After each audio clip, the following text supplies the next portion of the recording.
Boss, paano gagawin pag user lock sa Telemoney app ayaw po magtuloy?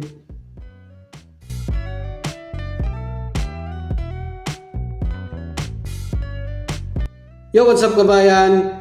Paano i-recover yung account natin sa Telemoney mobile app pagka na-users lock na po tayo? Nangyari rin po sa akin yan na kahit tama naman yung PIN code ko kasi nilista ko na siya, nag-forgot passcode. Passcode ako dati. Hindi pa rin siya magtuloy hanggang sa na-lock na. So, uulitin po natin.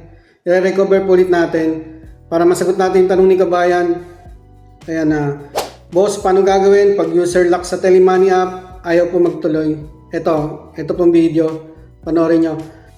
Siya nga po pala sa mga hindi pa nakaregister sa Telemoney mobile apps. Nasa description po ng video yung link, ilalagay po natin dyan. At iba pang mga problema sa Telemoney mobile apps. I-check nyo na lang po. Okay, simulan na po natin. Ayan, maglalagin tayo sa Telemoney natin para makita natin yung error message. Tama naman tong passcode ko nilista ko na to dati. Nag-forgot passcode na din ako dati, pero ewan ko ba bakit siguro pag matagal. Ayan, error, users lock. Nakalagay dyan. Close nyo na lang, reset natin passcode. Click nyo yung reset passcode.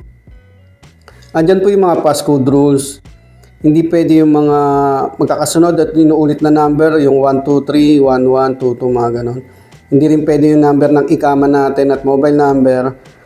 At kailangan match yung passcode natin syempre. At saka yung huli, hindi pwede natin gamitin yung ginamit na nating passcode. Kaya tandaan nyo lang po yan mga kabayan.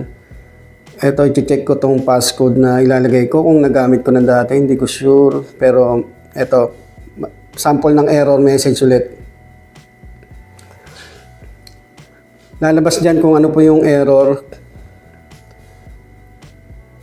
Ayan, error.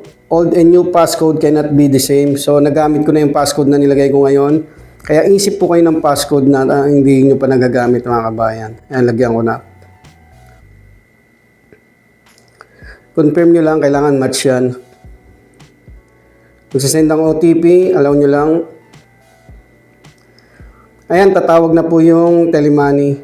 Pakinggan nyo lang yung ipe-press, pero kadalasan press 1 lang, pakinggan nyo na rin.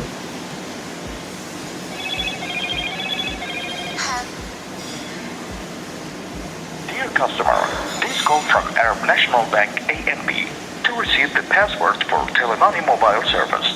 To confirm, please press 1. To cancel, press. The service has been successfully activated. Thank you for using Arab National Bank channels.